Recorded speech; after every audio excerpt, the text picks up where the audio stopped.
Right now, knowing what's happening in real estate is almost more important than ever if you want to save money or get as much money as possible when you go to sell or buy a home. In today's video, I'm going to be breaking down the top 5 things you need to know before buying or selling.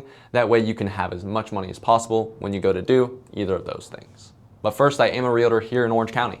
So if you are looking to buy or sell, make sure you reach out to me. All my information will be in the description below, but I will also put my number right here. That way you can easily give me a quick text or a call. But now we'll get back into the video.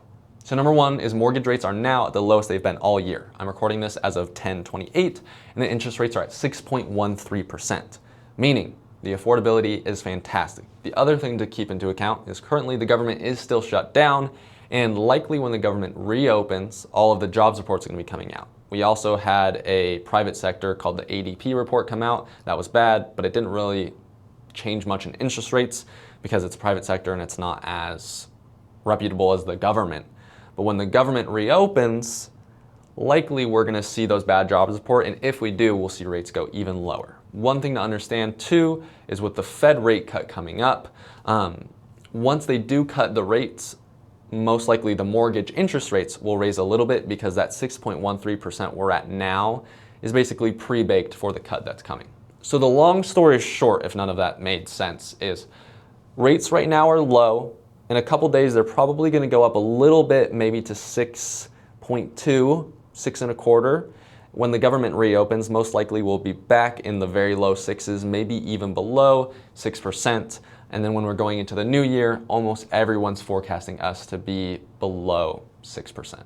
Number 2 is inventory is slowly rising, but it's actually also shorting at the same time. So for instance, currently there are 4,288 homes for sale here in Orange County, up 18% from last year, and a striking 78% higher than in 2023. But because we're now coming into the slower season in winter, people are pulling their listings just because seasonal demand in real estate is real.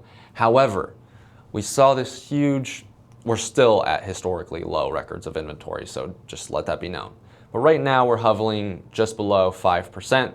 But when we're coming into that spring market, when we see demand uptick and we see inventory uptick, we saw an uptick this year when we really shouldn't have, and we had such a big uptick as we saw. So when we're coming into this new year, inventory most likely is going to skyrocket. Number 3, demand is strengthening as buyers re-enter the market. Now, it did go down roughly 2% in the past couple weeks, but it's most likely because the government shut down and people are kind of worried and figuring that out. But what we normally see is demand go like this. Uptick in the beginning of the year, and then it kind of stales, and then into the winter market it goes down. But what we've seen this year is pretty much no uptick in the beginning and then a little bit, and then we've had steady demand all year. Reason being is we've been seeing rates go down all year, affordability get better, and because of that we saw an increase in demand. So with that, we have an increase in demand, but we know that interest rates are coming down. So what does that mean as we go into the next year with rates going lower? The reason that demand is getting higher is because rates are going lower. Demand is probably going to be through the roof if rates really do what everyone thinks they're going to do. Number 4, sellers are becoming more flexible. Homes aren't selling in 10 days anymore, and when you see homes that are on the market for 50, 60, 70, 80, 90 days, sellers need to get that home sold because their wife is yelling at them why their home hasn't sold, and the husband's like, I don't know, it's the realtor's fault, and everyone's mad at each other. So they need to sell the home. Because of that, we're seeing a lot of homes sell below list price, and we're also seeing a lot of buyer concessions. I won't really get too into that. All of my videos talk about it. You can watch old videos. But the long story short is roughly 50% of sellers are giving free money to the buyers, not lowering the price, but here's 10 grand to help get their home sold. So right now, because while demand is slightly upticking, the demand in the inventory is nowhere near, where it should be.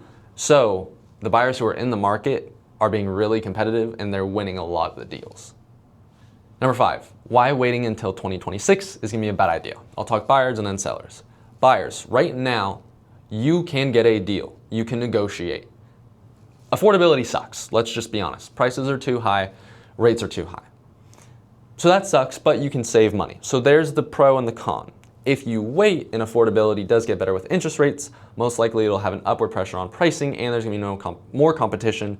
Therefore, you're not going to be able to negotiate buyer credits, interest rate buy downs, or no closing costs. So your choice is buy right now with not the best affordability, but no competition, and you can get great savings, or have a little bit more affordability in the new year, but with a bunch of competition, so you won't be able to save on the home. And also that affordability will be in rates, but if there's an upward pressure in prices, then likely it's still gonna be the same cost. But I really do think that it won't catch up too fast, so I think there will be a moment in the new year where it won't be as, or it will be less or more affordable than it is now, but you'll just have more competition. Now, for the sellers, right now, and again, it always, PSA, it really depends on your situation, talk to a professional, it really does depend. But let's say you're a seller who doesn't need the money. You don't need to move now, and you just want to net as much money as possible. I would personally recommend waiting until next year. In the same way that buyers should buy now, it should mean the adverse, sellers should sell later. Reason being is we have roughly 1.5 million buyers who are looking to buy next year when rates go below 6%. You should wait for that. And also, we're seeing this uptick in demand, we're seeing this uptick in price. So now all the comps are gonna sell higher because we kind of had a bad year this year in the mid part of the year. So right now, if you go to sell, those are the comps that weren't good. But right now, prices are going up a little bit, the comps are good. So if you sell in January, you get to use those better comps instead of the bad comps from, July and August this year. So for sellers, I would really wait until next year. Buyers, right now is gonna be the best that you can get. But that's really the 5 things that you need to know if you're looking to buy or sell in the market. Again, I make videos just like this one every single Friday, so make sure you subscribe so you don't miss out on that. But as always, thank you so much for tuning into this week's video. Can't wait to see you in the next one. We'll talk soon.